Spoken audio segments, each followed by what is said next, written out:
سبح اسم ربك الأعلى الذي خلق فسوى والذي قدر فهدى والذي أخرج المرعى فجعله غثاء أحوى سنقرئك فلا تنسى إلا ما شاء الله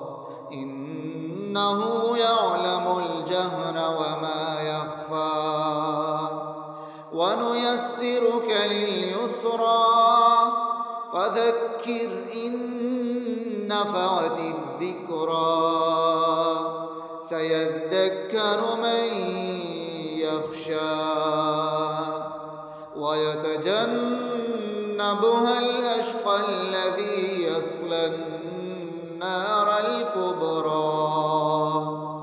ثم لا يموت فيها ولا يحيا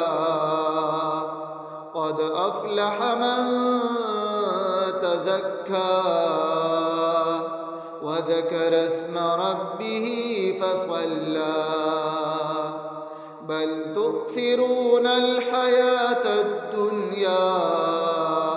والآخرة خير